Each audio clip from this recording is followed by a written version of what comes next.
Scientists and NASA discover that people will believe anything they say.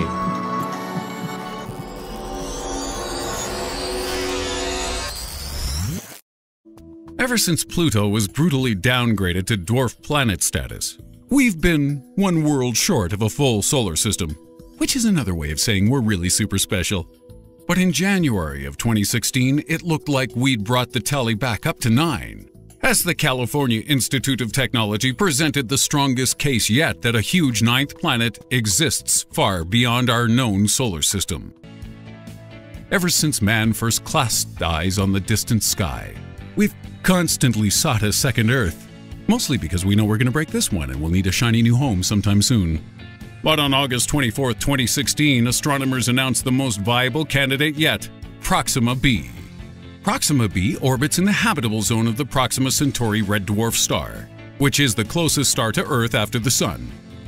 Mark Zuckerberg, Stephen Hawking, and some Russians later said they'd plan to send a fleet of Starship spacecrafts towards Proxima b at some point in time before they're all dead, in 40 or so years. But let's hope these craft have water wings, because later that year on October 6th, researchers at France's CNRS Research Institute said they'd discovered evidence that Proxima b also has oceans. Billion years, 100 million. It took nature hundreds of millions of years to evolve a bacterium.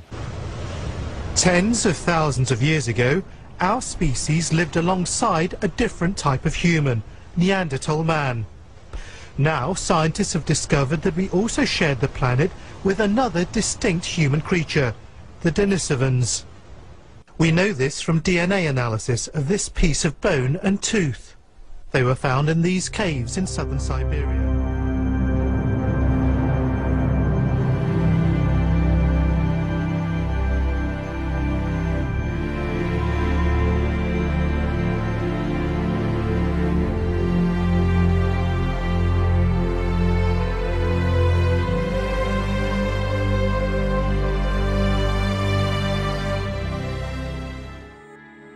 Earth isn't the only place for us. We're going to continue to take mankind beyond Earth to Mars, leave the solar system, and continue to spread humankind across the galaxy. I think our imagination was just like Christopher Columbus's and all of the great explorers, to grow a new economy, to grow a new way of life. I sincerely hope that we are not alone, and I can't imagine that we are alone. We now know virtually every star that we can see well enough to measure anything. It looks like there's planets everywhere. For me to say that of all those stars, that none of them have planets to support life, that life has not started, would be silly. It's a given in my mind that we are not alone. We've got to stop asking the question if we're alone or not. It's only a matter of time till we go back to the moon. We need to have depot points where we can service vehicles and have an infrastructure that then crosses the chasm between Earth and the moon, almost like a planetary train system. I think over time we have to colonize. As our population and our Earth becomes denser in numbers, we're going to have to eventually find a way to leave the planet, exploring new lands and new civilizations where we can grow. Fusion, if it can be done small enough and you use it to drive ion engines, you could envision space travel where now you have unlimited sources to allow you to accelerate toward Mars. Mars has been used in a variety of ways to tell us about what we can anticipate about the Earth. There's going to be first research on Mars. There's going to be people living and working on Mars. Billion kilometers from the sun. Saturn 1.5 billion, Uranus 3 billion, and Neptune 4.5 billion kilometers. Billions, billion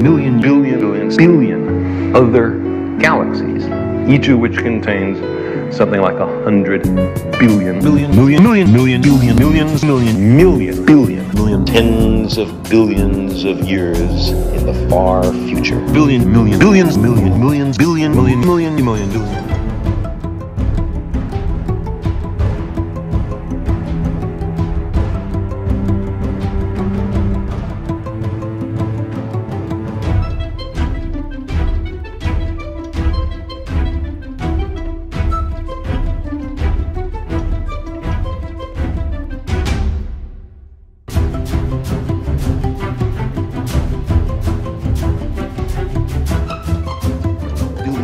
billion, trillion, trillion, million, 400 billion suns. Billion, trillion, million, billion, trillions of orbiting snowballs. Which is 93 million miles away from us, the Sun. The Sun is a pretty big star, but it's nowhere near the sizes of other stars that we know about. To name just a few larger stars for perspective, there's Eta Carinae, a star that is over 5 million times larger than our Sun. Betelgeuse, 300 times larger than Eta Carinae. If it were our Sun, it would reach as far out as Jupiter. And then there's UY Scuti, the largest... Meet Zool. No, not the demon dog from Ghostbusters, but that is this newly identified dinosaur's namesake. I am Dan Aykroyd. Scientists thought the name was so fitting that the Royal Ontario Museum even brought in Dan Aykroyd, you know, Dr. Raymond Stantz from the movie, to introduce the beast to the public. The new dinosaur is a bit of a surprise. Zool is an ankylosaur, and for a long time, paleontologists thought there were only a few species of ankylosaur in North America. The astronomers using NASA's actual orbiting space telescope and the supercomputer today announced that they found the first 2 Earth-sized planets orbiting another star. Now, if you're an astronomer, this is a big deal. If you're someone who's just interested in life in the universe, this is also a very, very big deal, because the size of the planet matters for 2 reasons. One, it means that these are places that have are small enough to have the kind of gravity and the kind of rocky, solid... are moving through the universe aboard spaceship Earth. Okay, now stop. This is roughly 100 years of Earth's movement through space. This path we've traced, from where we began here, is the path you will take through the universe in your lifetime. They actually have no clue